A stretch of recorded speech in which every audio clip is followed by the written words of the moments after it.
Good evening everyone. I am Dr. Gaurav Sahu, Assistant Professor, Department of Mechanical Engineering, SIIT Bhopal. So good evening students. Today we are here to discuss on a topic that is known as isometric projection. It is a part of Unit 5 of Engineering Graphics in the RGPV curriculum. And today we will study about the concepts of projection, isometric projections. So here let us start with a point that what do you mean by isometric? So isometric is derived from a word that means iso and metric. Iso means same and metric means measurement.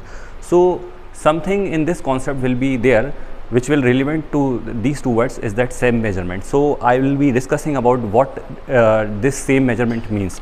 But firstly we will start with a point that in whole engineering graphics you have worked on orthographic projection. Generally what orthographic is, in orthographic projection if I take this cube, so I take this cube, you will have observer in front of this cube and the side of the observer will be perpendicular to the object, like here the side of observer is perpendicular to the object. So in this way you will see only the this plane is that the xy plane is that the 2D dimension. But the thing is that for knowing all the dimensions of this cube you need to place the observer in front and you need to place the observer on the top.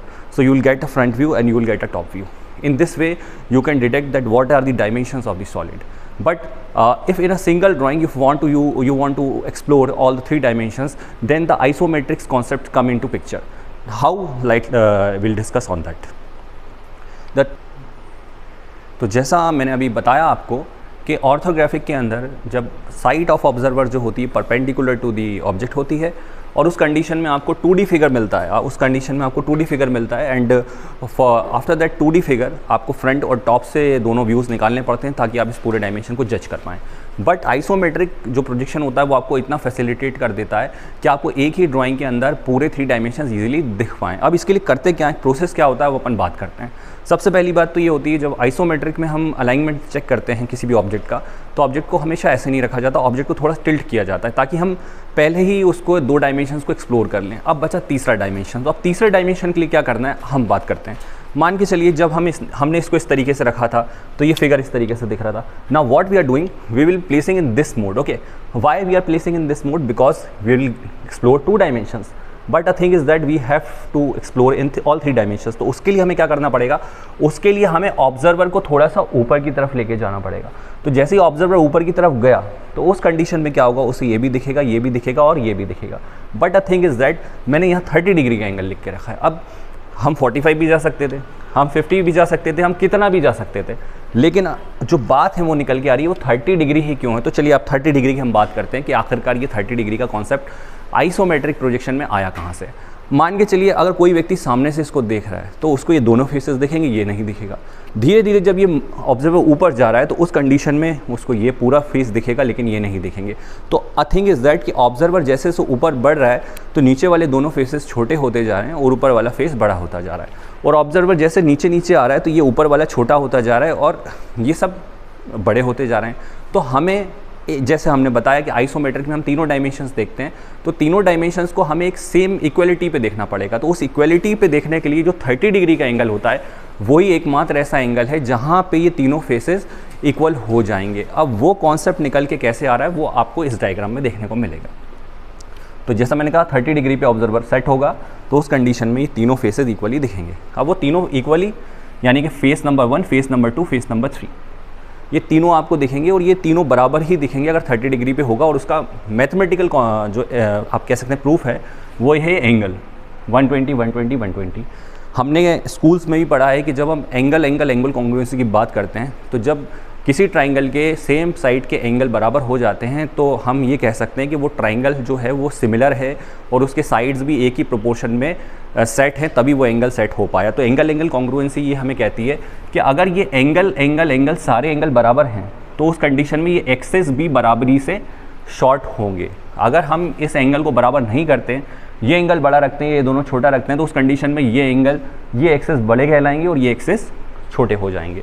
तो 120 degree वो angle होता है जहाँ पे सारे access बराबरी से छोटे होते हैं. अब जिन एक्सेस की मैं बात कर रहा हूँ, ये 3 जो लाइन आपको दिख रही है, इनको हम इस टॉपिक के अंदर बोलते हैं आइसोमेट्रिक एक्सेस और ये होते हैं हमारे आइसोमेट्रिक एंगल्स. ठीक है, तो यहाँ पे आइसोमेट्रिक एंगल्स की बात करें, जो एक्सेस के बीच में एंगल होते हैं 120 डिग्री होते हैं, बराबर होते हैं, तो ही आइसोमेट्रिक एक्सेस बराबरी से छोटे होते हैं। हम जैसा जानते ही हैं कि अगर कोई भी लाइट है, अगर वो किसी ऑब्जेक्ट पे गिर रही है और ऑब्जेक्ट उससे कोई एंगल बना रहा है, मान के चलिए कि ये एंगल बना रहा है, तो उस कंडीशन में लाइट जो है उस ऑब्जेक्ट की प्रोजेक्शन को छोटा कर देगी।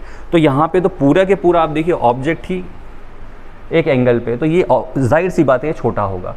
लेकिन उस कंडीशन में हमें, अगर हमने एंगल 30 डिग्री नहीं लिया तो 30 डिग्री ना लेने के उसमें ये तीनों साइड्स अनइक्वल दिखेंगे।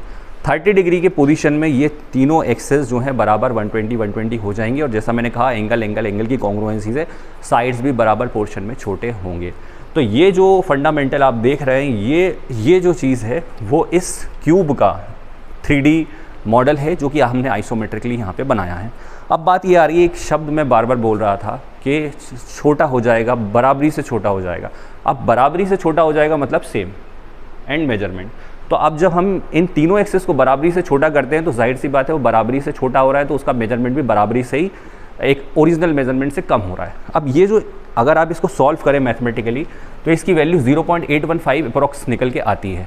जैसे फॉर एग्जांपल अगर ये 1 सेंटीमीटर ओरिजिनलिटी में है, ये 1 सेंटीमीटर, और अगर आप 30 डिग्री पे चले गए ऊपर और आपने 30 डिग्री पे इसका प्रोजेक्शन बनाया, तो उस कंडीशन में जो प्रोजेक्शन है यहाँ पे 1 सेंटीमीटर नहीं होगा, वो 1 मल्टीप्लाइड बाय 0.815 हो जाएगा, यानी कि 0.815 सेंटीमीटर।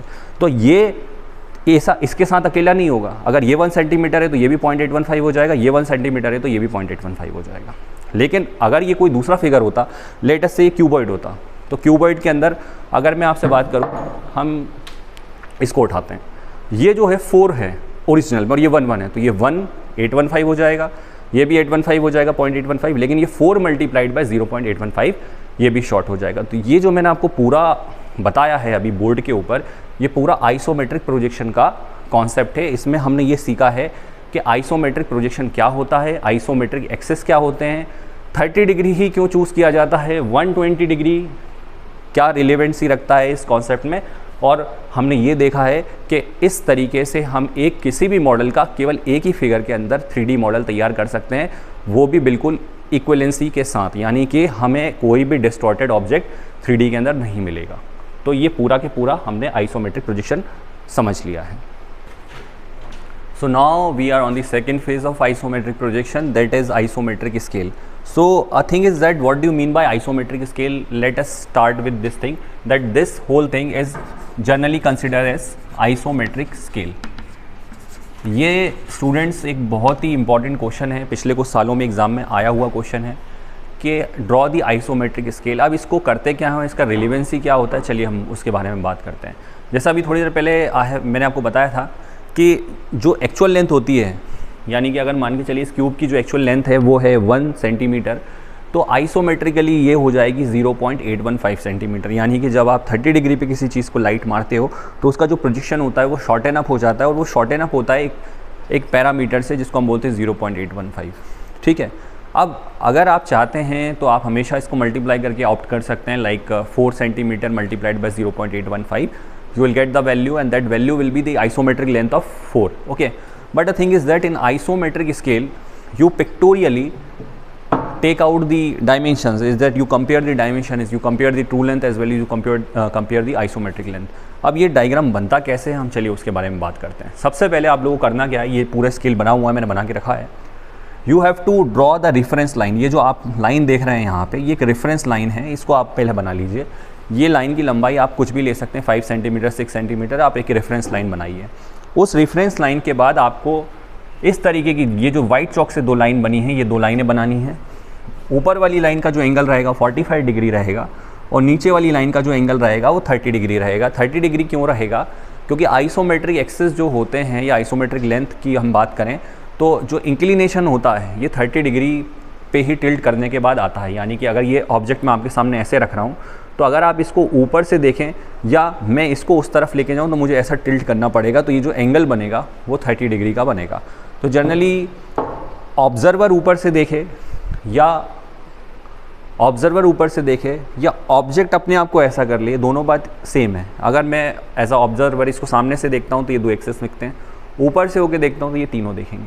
ठीक है, उसी तरीके से अगर ये खुद ही चाहे तो खुद भी ऐसा टिल्ट हो जाए तो ये एक्सेस मुझे 30 डिग्री दिखेंगे। तो मतलब ये दोनों बात जो हैं वो सिमिलर हैं। तो अब मैं इस बात को यहाँ इसलिए कह रहा हूँ कि अगर आपको ये लगे कि ये 30 डिग्री ही क्यों लिया जा रहा है, तो ये कह सकते हैं कि 30 डिग्री जो होता है वो आइसोमेट्रिक टिल्टिंग का एंगल होता है। तो हमने उस चीज़ को यहाँ पे लिया हुआ है, ठीक है। अब हमें अगले फेस में क्या करना है, हमें अगले फेस में करना है कि ये जो 45 डिग्री का लेंथ होता है ये ट्रू लेंथ होती है।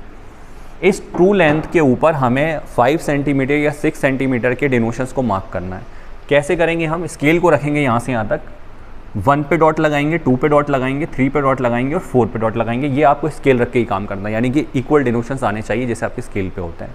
उसके बाद आप सेकेंड फेज में क्या करेंगे, 4 से बिल्कुल perpendicular to the reference line. इसके परपेंडिकुलर नहीं, इसके परपेंडिकुलर तो ऐसा चला जाएगा। 4 से बिल्कुल परपेंडिकुलर लाइन बनानी है जो perpendicular to the reference line रहेगी। एंड जैसा ही ये लाइन यहाँ टच करेगी आपको एक पॉइंट मिलेगा, इस पॉइंट का नाम रखेंगे 4'। उसी तरीके से आप 3 पे जब खड़े हुए हैं, 3 से आप परपेंडिकुलर बनाएंगे, perpendicular to the reference line, you will get this point, this is known as 3'। From 2 you will get perpendicular and you will get point 2' and from 1 you will get 1'। अब आपको करना क्या है, बड़ा सिंपल सी बात है। अगर आप 0 से लेकर 1 तक का डिस्टेंस नापेंगे तो जाहिर सी बात है 1 सेंटीमीटर होगा, लेकिन आप 0 से लेकर 1' तक का डिस्टेंस नापिएगा तो ये जो 0 से लेकर 1' तक का डिस्टेंस निकल के आएगा, ये निकल के आएगा 0.815 सेंटीमीटर। ये अपने आप हो जाएगा, मतलब you don't have to now do any conversions, you don't have to do multiplications, आपको सीधा कि सीधा ये आंसर मिलेगा, ठीक है। उसी तरीके से अगर 2 सेंटीमीटर मल्टीप्लाइड करें 0.815 से तो आपको जो वैल्यू मिलेगी ना, वही वैल्यू यहाँ से लेकर यहाँ तक नाप दो, वही वैल्यू निकल के आ जाएगी। तो आइसोमेट्रिक स्केल आपको ये फैसिलिटेट करता है कि आप बिना कैलकुलेटर का इस्तेमाल किए, बिना किसी चीज़ का मल्टीप्लिकेशन किए यहाँ से पूरे कन्वर्जन्स उठा सकते हैं। यानी कि अगर आपको कोई बोले आइसोमेट्रिक प्रोजेक्शन बनाना है तो आप साइड में आइसोमेट्रिक स्केल बना के रख लीजिए और यहीं के यहीं कन्वर्जन आप डिवाइडर की मदद से आप वहाँ पे इम्प्लांट कर सकते हैं। तो अब जो मैं अगला आपको बताने जा रहा हूँ बहुत ही की डिफरेंस है जब मैं आपसे बात करता हूँ आइसोमेट्रिक प्रोजेक्शन। जो अभी मैंने जितना भी समझाया मैंने सब आइसोमेट्रिक प्रोजेक्शन लेके समझाया, लेकिन कई बार किताबों में कोई शब्द लिखा रहता है आइसोमेट्रिक व्यू। तो अब इन दोनों में क्या अंतर होता है आप समझिएगा बात को। देखिए, अगर आप प्रोजेक्शन की पूरी बात करें तो नॉर्मली होता है फ्रंट व्यू प्रोजेक्शन, जिसको हम फ्रंट व्यू बोलते हैं, वो पूरा होता है फ्रंट व्यू प्रोजेक्शन। प्रोजेक्शन और व्यू में अंतर क्या होता है, बहुत हेयर लाइन अंतर होता है। जब आप सामने से इस चीज़ को देख रहे हैं तो ये आपका व्यू है, लेकिन जब आप इसी की इमेज आप वर्टिकल प्लेन पे प्रोजेक्ट करेंगे तो ये जो चीज़ वर्टिकल प्लेन पे तैयार हो जाएगी, हम इसे बोलेंगे फ्रंट व्यू प्रोजेक्शन। यानी कि अगर हम आइसोमेट्रिक की अगर बात करें तो आइसोमेट्रिक में जैसे थोड़ी देर पहले मैंने कहा था कि अगर ये मेरे सामने हैं और मैं 30 डिग्री चला जाऊँ तो भी सेम रिजल्ट आएगा, और ये 30 डिग्री टिल्ट हो जाए तो भी सेम रिजल्ट आएगा। तो अब कंडीशन ये कि अभी तो मैं सिर्फ इनको देख रहा हूँ, तो उस कंडीशन में ये मेरे को जो भी दिख रहा है ये कहलाएगा आइसोमेट्रिक व्यू। लेकिन अगर मैं इसका पूरा के पूरा एक इमेज वहाँ फोकस कर लूँ और वहाँ जो इमेज ड्रॉ होगी, और इमेज ड्रॉ होने के बाद जो थोड़ी देर पहले मैंने यहाँ डायग्राम बनाया था वो एक तरीके की आइसोमेट्रिक इमेज थी। तो जब हम आइसोमेट्रिक इमेज की बात करते हैं तो आइसोमेट्रिक इमेजेस जो होती हैं वो इस रेशो में छोटी हो जाती हैं। तो आइसोमेट्रिक प्रोजेक्शन जो होता है वो हमेशा शॉर्टन लेंथ से बनता है, और आइसोमेट्रिक व्यू जो होता है वो हमेशा एक्चुअल लेंथ से बनता है, वहाँ चीज़ें शॉर्टन अप नहीं होती। कुछ एक दो पैरामीटर होते हैं जहाँ पे हम चीज़ों को शॉर्ट करते हैं, जैसे स्पेयर वगैरह बनाते हैं तब हमें शॉर्ट करना पड़ता है। अदरवाइज़ आइसोमेट्रिक व्यू जब भी लिखा रहा है तो आप ध्यान रखिएगा आपको किसी भी डायमेंशंस को छोटा करने की आवश्यकता नहीं है। लेकिन वहीं आइसोमेट्रिक प्रोजेक्शन लिखा रहा है तो आप ध्यान रखिएगा फिर आपको सारे डायमेंशंस के अंदर इस पैरामीटर का मल्टीप्लिकेशन करना पड़ेगा, तब जाके आपको लाइंस को आप ड्रॉ करेंगे। तो आप ठीक है, अब अपन कोशिश करते हैं क्यूब का हम आपको बना के दिखाएं कि कैसे क्यूब बनता है आइसोमेट्रिक व्यू के अंदर। जैसा अभी मैंने कहा आपको कि हम आइसोमेट्रिक व्यू बनाएंगे क्यूब का, लेकिन उससे पहले मैंने यहाँ पे प्रोजेक्शन बनाया हुआ है ताकि आप समझ पाएँ कि आखिरकार क्यूब और प्रोजेक्शन में प्रैक्टिकली क्या डिफरेंस होता है। तो चलिए स्टार्ट करते हैं हम। यहाँ पे आप देखेंगे यहाँ मैंने ये एक्सेस बनाया हुआ है XY, और उसी तरीके का एक XY एक्सेस यहाँ बनाया हुआ है। ये नॉर्मल XY एक्सेस होते हैं जो हम लोग ED में बनाते हैं, इंजीनियरिंग ग्राफिक्स में बनाते हैं। लेकिन ध्यान रखिए आइसोमेट्रिक के अंदर जो एक्सेस होते हैं वो X', यानी कि हमें 30 डिग्री का एंगल लेके हमें नए एक्सेस तैयार करने होते हैं। तो ध्यान रखिएगा कि जो आइसोमेट्रिक एक्सेस यहाँ पे बनते हैं उन्हीं के पैरेलल यहाँ पे नीचे आइसोमेट्रिक लाइंस जाती हैं। तो ये टेक्निकली ये पहली 2 आइसोमेट्रिक लाइन होती हैं जो आगे हमारी सारी डायग्राम को बनाने में मदद करेगी। तो आपको पहला काम क्या करना है, पहला काम यहाँ पे अपना प्रोटेक्टर रख के, सेंटर रख के प्रोटेक्टर का 30 डिग्री की लाइन यहाँ बनाएंगे।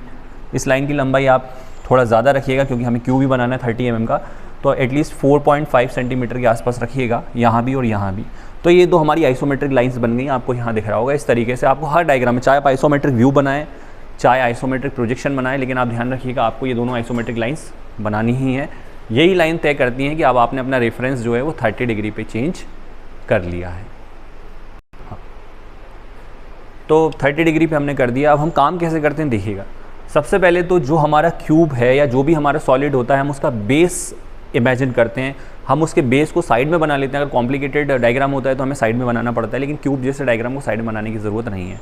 हमें इमेजिन करना है कि क्यूब का बेस कैसा होता है। क्यूब का बेस होता है स्क्वायर। अब हमेशा याद रखिए कि जो स्क्वायर होता है उसका आइसोमेट्रिक जो व्यू होगा वो हमेशा एक रोम्बस या काइट के जैसा होता है। तो स्टार्ट कैसे करेंगे, जो भी स्क्वायर का बेस है, यानी ये क्यूब है तो जाहिर सी बात है उसका जो स्क्वायर होगा उसका साइड रहेगा 30 × 30। आपको कुछ नहीं करना, आपको उस पूरे बेस को यहाँ पे इम्प्लांट करना है नीचे वाले हिस्से पे। कैसे करेंगे, आप प्रोटेक्टर या आप डिवाइडर या कोई भी चीज़ उठाइए, आप कंपास उठाएं ज़्यादा बेस्ट रहेगा। स्केल पे 30 mm नापिए और 30 mm सेंटर रखिए, आप डॉट लगाइए और एक डॉट यहाँ पे लगाइए।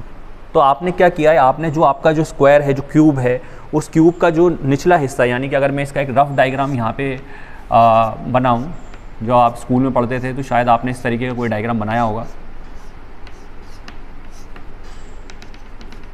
तो ये जो नीचे का हिस्सा है, ये जो इसका निचला हिस्सा है, ये वाला, ये नीचे का हिस्सा हम यहाँ बनाएंगे और ये नीचे का हिस्सा है 30 × 30।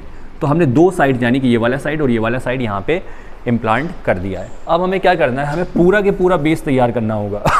तो पूरा के पूरा बेस तैयार करने के लिए हम क्या करेंगे, जो मैंने यहाँ शो नहीं करा है, हम इसके पैरेलल लाइन इस पॉइंट से यहाँ पे तैयार करेंगे, ठीक है, और इसके पैरेलल लाइन हम यहाँ पे तैयार करेंगे। अब चूँकि जब हम इस डायग्राम को पूरे तौर पे इमेजिन करते हैं तो ये लाइंस जो है वो इनविजिबल होती हैं। तो ग्राफिक्स में जो इनविजिबल लाइंस होती हैं हम उनको डैश डैश के फॉर्मेट में बनाते हैं क्योंकि वो लाइन इनविजिबल है।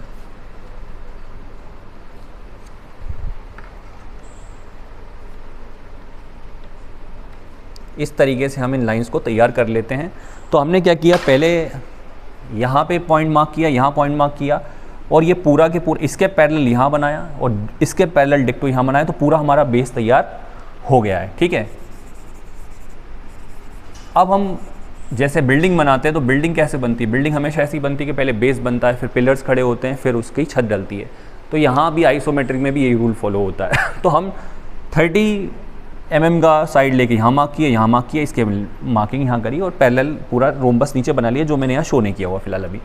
अब हम इसके पिलर्स खड़े करेंगे।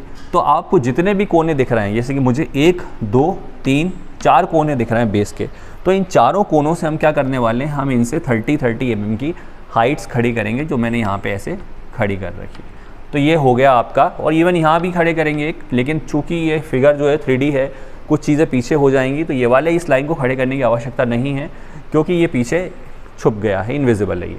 तो अब हम यहाँ तक पहुँच गए, ठीक है। अब इन पॉइंटों पे हमें क्या करना है, छत तैयार करनी है। अब छत कैसे तैयार करेंगे, उसके लिए बड़ा सिंपल फिनोमेना है। जो बेस की लाइन है उसके पैरेलल आप यहाँ लाइन बनाइए, अपने आप 30 mm की आ जाएगी। जो भी सॉलिड का बेस रहता है डिक्टो यहाँ लाइंस बनती हैं नॉर्मल सॉलिड्स में अगर हम बात करें तो। इसके पैरेलल लाइन यहाँ बनाइए, ठीक है, ये दोनों लाइनें बन जाएंगी। फिर आप प्रकार की मदद से या रोलर स्केल की मदद से आप यहाँ पे रोलर स्केल को सेट करिए, खसकाते हुए यहाँ आइए और एक लाइन बनाइए, बिल्कुल इसके पैरेलल रहेगी और इसी के डायमेंशंस की रहेगी। और रोलर स्केल को यहाँ रख के सरकाते हुए लाइए और यहाँ पे एक लाइन बनाइए। तो ये पूरा के पूरा आपका जो क्यूब है इस तरीके का दिखेगा। अब जो मैंने कुछ बातें कही थी कि यहाँ कुछ लाइंस दिखेंगी, यहाँ कुछ लाइंस होंगी, यहाँ कुछ डैश वाली लाइन होगी, ये वो लाइंस होती हैं जब आपने क्यूब को 30 डिग्री पे रखा था, यानी कि यहाँ पे, तो आपको ये लाइन दिख रही है, ये दिख रही है, ये दिख रही है, लेकिन आपको पीछे की लाइंस आपको नहीं दिख रही हैं। तो वो जो इनविजिबल लाइंस होती हैं वो बेसिकली यहाँ पे बनाई जाती हैं, जो कि मैंने अभी शो नहीं करा है। आप चाहें तो एग्ज़ाम में आप शो कर सकते हैं। ध्यान रखिएगा कि पूरी ये जो पूरा डायग्राम बनेगा वो HB पेंसिल से बनेगा। अगर आप इनविजिबल लाइन भी बनाएंगे वो इनविजिबल है, ऐसा नहीं कि वो है ही नहीं, तो वो भी HB से ही तैयार करी जाएंगी। हाँ, रेफरेंस लाइंस जो है वो आप 2H पेंसिल से या H पेंसिल से बना सकते हैं। और इस तरीके से ये पूरा के पूरा डायग्राम है आइसोमेट्रिक प्रोजेक्शन ऑफ क्यूब। तो जैसा अभी हमने डिस्कशन किया कि हमने आइसोमेट्रिक प्रोजेक्शन बनाया है, इसमें एक चीज़ आपको सबको ध्यान में रखना पड़ेगा। जैसे मैंने बोला कि यहाँ से हम 30 नापें और यहाँ लगा दें। तो ध्यान रखिए, चूँकि ये आइसोमेट्रिक प्रोजेक्शन है, अब ध्यान रखिए मेन ट्विस्ट यहाँ पे आ रहा है। जैसे मैंने भले ही आपसे कहा हो कि 30 mm यहाँ पे नाप दें, 30 mm यहाँ कर दें, फिर 30 mm ऊपर चले जाएँ, 30 mm ऊपर चले जाएँ, 30 mm ऊपर चले जाएँ। लेकिन आप ध्यान रखिए कि अगर वहाँ पे प्रोजेक्शन लिखा है तो वो 30 mm कहाँ का होगा? वो 30 mm जो होगा वो आइसोमेट्रिक लेंथ का होगा, यानी कि उस 30 mm में 0.815 मल्टीप्लाई होगा, या ऐसी स्थिति में आप उसको यहाँ से उठाएंगे। ठीक है, तो ध्यान रखिएगा, भले ही मैं आपसे 30 mm बोल रहा हूँ, लेकिन जब मैं शब्द प्रोजेक्शन को टारगेट कर रहा हूँ तो आप 30 mm डायरेक्ट स्केल से नहीं लेंगे कि स्केल से उठाया, आप आइसोमेट्रिक स्केल से लेंगे यहाँ से। तो ये बिल्कुल आखिरी का ट्विस्ट था जो मैंने अभी तक छुपा के रखा था, ताकि मैं आपको क्लियरिटी दे पाऊँ कि किस तरीके से हम प्रोजेक्शन में काम करते हैं। तो हम यहाँ से इसको उठाएंगे और यहाँ पे इम्प्लांट करेंगे। ध्यान रखिए, ये जो है ऊपर एक्चुअल है और ये जो है ये आइसोमेट्रिक लेंथ है। तो आप ध्यान रखिए, मैंने जो 30 mm जितने भी बोले थे आपसे, वो 30 जो है वो आइसोमेट्रिक 30 कहलाएगा, आइसोमेट्रिक स्केल से लिया हुआ। तो ये पूरा के पूरा आइसोमेट्रिक प्रोजेक्शन है। अब हम बनाते हैं आइसोमेट्रिक व्यू। चलिए अब अपन बात करते हैं आइसोमेट्रिक व्यू की। अब आइसोमेट्रिक व्यू के लिए जैसा मैंने आपको कहा था कि दोनों ही कंडीशन, चाहे प्रोजेक्शन हो चाहे आइसोमेट्रिक व्यू है, इन दोनों में एक्सेस तो 30 डिग्री इंक्लाइंड होते हैं। चेंज कहाँ आता है वो अपन बात करते हैं।